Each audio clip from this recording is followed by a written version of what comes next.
سلام، وقتتون بخیر. به جلسه ششم آموزش 0 تا 100 نرم افزار منگو وایت بورد انیمیشن خوش اومدید. همونطور که میدونید با این نرم افزار میشه ویدیوهای تخت وایت بوردی بسیار جذابی ساخت. توی این جلسه میخوام به شما نوار بالایی رو یاد بدم.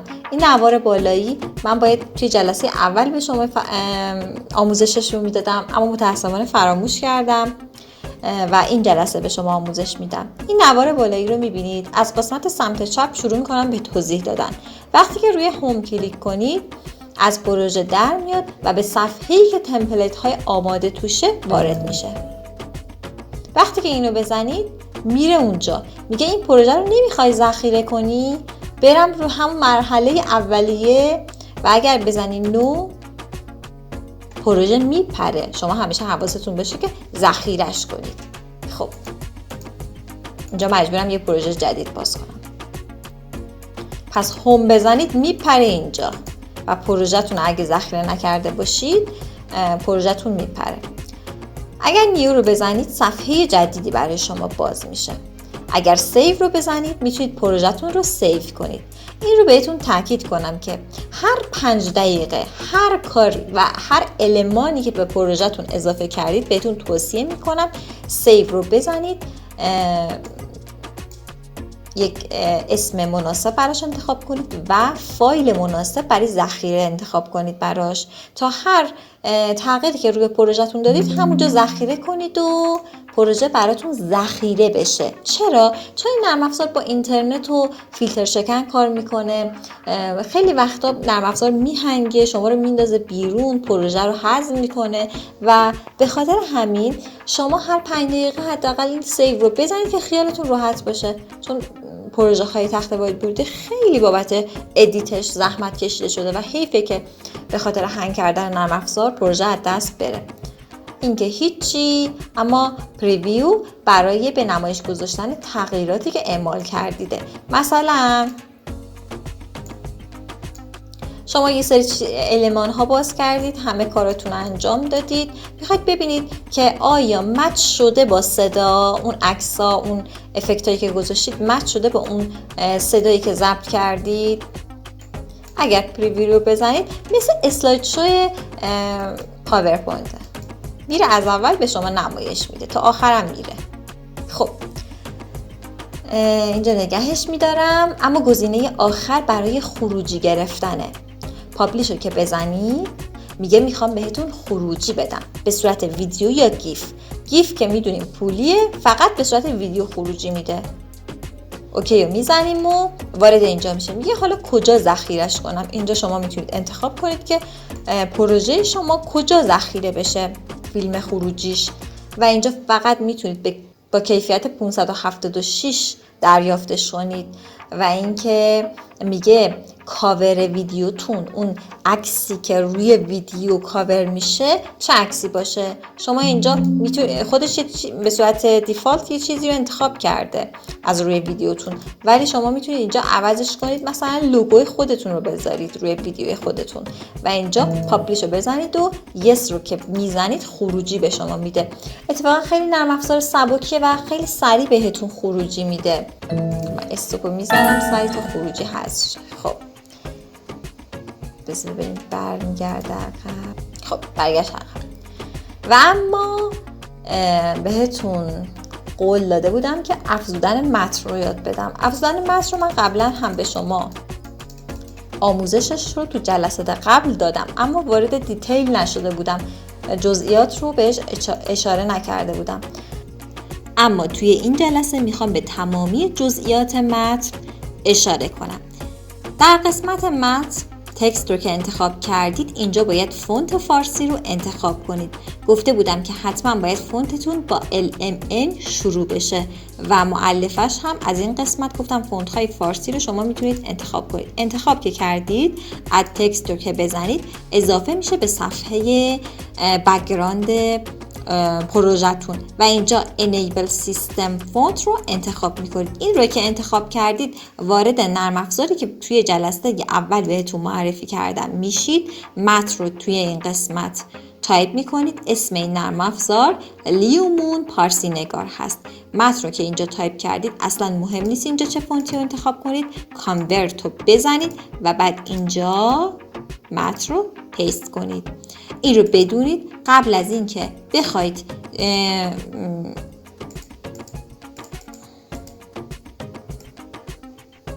یه اشتباهی مرتکب شدم، میخواستم بگم قبل از این که متن رو وارد کنید ابعادش رو تعیین کنید. یه بار دیگه میزنم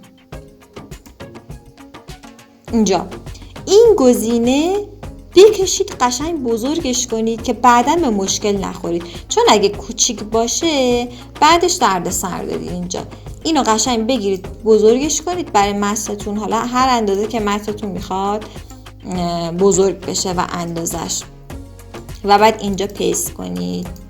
حالا دیگه هیچ مشکلی برای بزرگ کردن متنمون نداریم. ببینید الان من اینو میخوام تا 60 بزرگ کنم. متنم رو بزرگ کردم ولی به هیچ مشکلی نخوردم. اگر اون در قسمت همون اولیه بزرگش نکنید بعدش به مشکل میخورید، چون از اینجا دیگه نمیشه بزرگ کرد. میشه یه مقدار کشیده درشتش کرد ولی دیگه به یک سری باگ هایی میخوره اینجا. خب حالا متن رو اضافه کردیم، میخوایم اکشن هایی به این متنمون اضافه کنیم. ببینید متن و عکس میاد روی نوار اکشن همیشه. خب اینجا به علاوه رو که بزنید یا دوبار که کلیک میکنید میاد میگه با چه افکتی میخواید این متن ظاهر بشه. این قسمت نو هند هاست، اونایی که نیاز به دست ندارن همشون هم رایگانن، و در این قسمت دست دخیله که شما میتونید یکی از راهاش هند درایوینگ بود که بهتون آموزش دادم تنظیماتش رو، دستش رو میتونید انتخاب کنید، و اینکه از سمت راست بنویسه. از سمت راست بنویسه باید حتما رو حالت بکوارد باشه. رنگش هم که انتخاب کردیم و این تنظیمات هم دیگه اهمیت خاصی نداره. این روی که میزنید میاد و از سمت راست شروع میکنه به نوشتن. اما چه تفاوتی با اون یکی ها داره؟ توی این هند درایوینگ میاد متن رو به صورت حاشیه‌ای مینویسه و بعد متن پررنگ میشه، میبینید. اما اگه اون یکی ها رو انتخاب کنیم چه اتفاقی میفته؟ این رو هم میشه به صورت فارسی تایپ کرد، یعنی قسمت سمت راست نویسش هم داره. این رو که انتخاب کنید اینجا یه مقدار جابجا شده. من قبلا پیداش نکرده بودم، فکر میکردم اون پایین باید باشه و بعد نگاه کردم دیدم اون بالا داره. خب بکواردش رو که میزنیم اوکیش که میکنیم، در حالت نمایش که میذاریمش متن رو مینویسه از سمت راست. اما اگه دقت کنید خیلی مدادش رو دقیق نمیذاره، به خاطر اینه که خیلی من درشتش کردم و از یک فونت خاصی هم استفاده کردم. اگر فونت های ساده تر استفاده کنید این دقیق تر مدادش رو تشخیص میده که کجا بنویسه کجا بذاره، و اینکه این به نظر من بهتر از هند درایوینگ بود، دقیق تر بود، چون اون یکی حاشیه نویسی میکرد و بعد رنگی میشد ولی این از اول مینوشت. افکت های دیگه هم وجود دارن اما به صورت فارسی نمیشه، یعنی از سمت چپ می نویسن. مثلا یکیش این آدمکه است که من بارها استفادهش کردم توی ویدیوهام. اگر دقت کنید این آدمکه میاد از سمت چپ شروع میکنه به نوشتن، خیلی هم دقیق این قسمت نوشتاریش که حالا نمیدونم قلمش میذاره. اگه این متن رو ریسترش کنید این آدمکه کاملتر میاد تو تصویر. بله کامل اومد تو تصویر، چون متنم خیلی درشت بود جا نمیشد، فقط سرش می اومد. خب چیزای دیگه هم وجود داره، شما دونه دونه امتحان کنید ببینید از کدوم یکی خوشتون میاد. مثلا یکیش هست عنکبوته. دقت کنید وقتی که دوبار کلیک میکنم روش افکت های ظاهر شدن متن میاد. مثلا اینجا میخوام خرچنگ هست، من اشتباه گفتم عنکبوت، که میاد از سمت چپ مینویسه و به راست میره. تنظیماتی هم نداره متاسفانه، من پیدا نکردم که این رو بشه کاری کرد که از سمت راست بنویسه. اما افکت های دیگه هم وجود دارن که قسمت نوهندن و شما میتونید انتخابشون کنید که ساده هستن. اما چه اکشن های دیگه میشه اضافه کرد؟ علاوه بر اکشن هایی که برای ظاهر شدن خود نوشته هست، همونطور که توی عکس هم هست، اینجا یه به علاوه داره که اگه به علاوه رو بزنید اکشن های خارج شدن اون نوشته، پاک شدن کل تصویر و تاکید روی نوشته هم داره که شما اگه بزنید روشون اوکی کنید، نوشته رو میاد پاک میکنه. اول خرچنگ میاد مینویسه و بعد پاک میاد پاک میکنه. میتونید دوباره یه دونه افکت تاکید هم بذارید روش.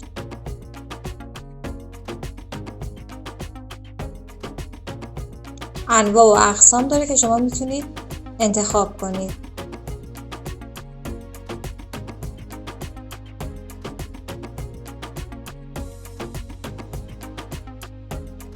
اینا همه هم برای عکس هستن هم برای متن هستن، فرقی نمی کنن. اما اینجا در قسمت متن یه سری تنظیمات دیگه هم وجود داره که اگر به زبان انگلیسی تایپ کنید میتونید استفادهش کنید. مثلا اینجور فونت ها که فونت های جذابی هستن برای زبان انگلیسی شما میتونید استفاده کنید، ولی زبان فارسی رو از اینجا فونت فارسیش رو انتخاب کنید. در اینجا میتونید رنگش رو عوض کنید و مدل نوشتاریش که بسیار جذاب هستن، شما میتونید انتخاب کنید. اینا چیزای سختی نیستن، فقط شما باید یکم باهاش کار کنید و قلقاش دستتون بیاد. اینجا قسمتیه که یک حاشیه‌ای هم داره نوشتتون بهتر میشه. اینجا بذارید ببینیم اینجا رو میتونیم فارسی بنویسیم. فونتش رو فارسی میکنم، فکر کنم فونتش LMN داره. خب وارد اون نرم افزار میشم. سلام علیکم، این رو وارد میکنم. بذارید ببینم اون گزینه انیبل رو نداره. بذارید ببینم اوکی میشه. اگه بشه که عالیه. و شد. شما میتونید از اینها هم استفاده کنید، خیلی جذابن. و قسمت ببینید تکست که بزنید یکم بیاید پایین‌تر، این قسمت سمت راست این حاشیه های متن رو داره به موقع صحبت کردن میتونید اضافه کنید. این قسمت هم فونت های خیلی جذابی داره و این قسمت شما میتونید از هر سه قسمت استفاده کنید. دیگه چیز خاصی نداره. اما یه نکته دیگه در ارتباط با فونت های فارسی که داخل این نرم افزار هست بهتون بگم.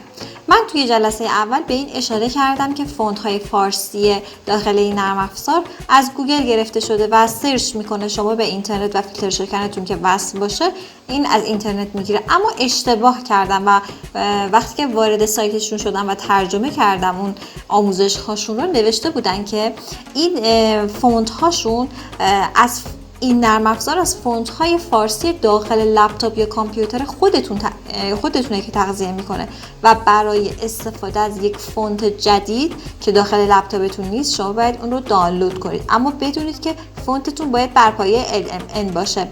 من در ارتباط با فونت ها واقعا اطلاعات زیادی ندارم، فقط این رو متوجه شدم اون فونت هایی که LMN داره اولشونه که میتونه بیاد اینجا. فکر میکنم اگر که شما همین نرم افزار لیومون پارسی نگار رو نصب کنید یه سری فونت های بر پایه LMN به شما میده.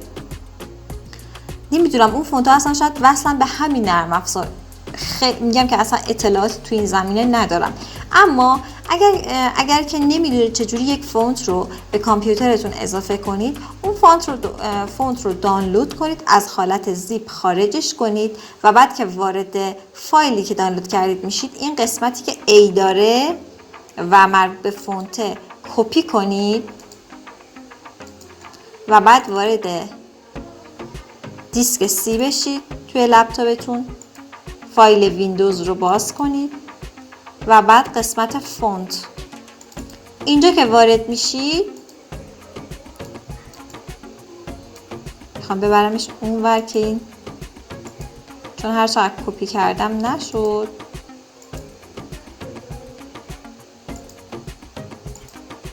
خب این رو بگیرید اینجا رها کنید، کپی میشه. کپی که شد روی همین فایلی که دانلود کردید بزنید و اینجا قسمت بالا اینستال رو بزنید که نصب بشه.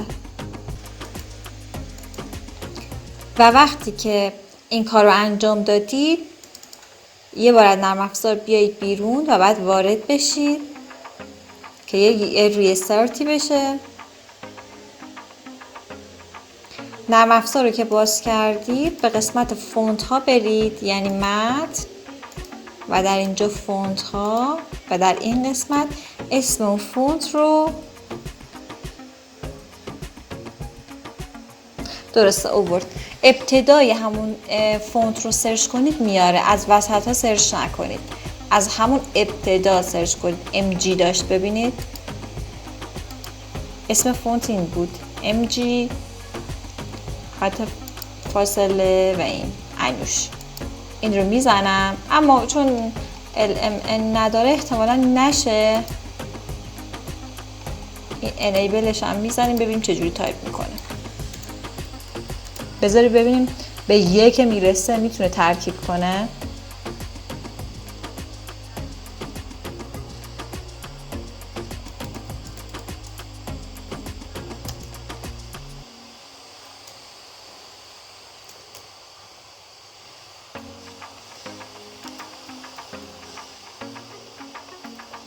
بله این فونت هم مثل فونت های بعدی، یعنی فونت هایی که تا الان داشتیم،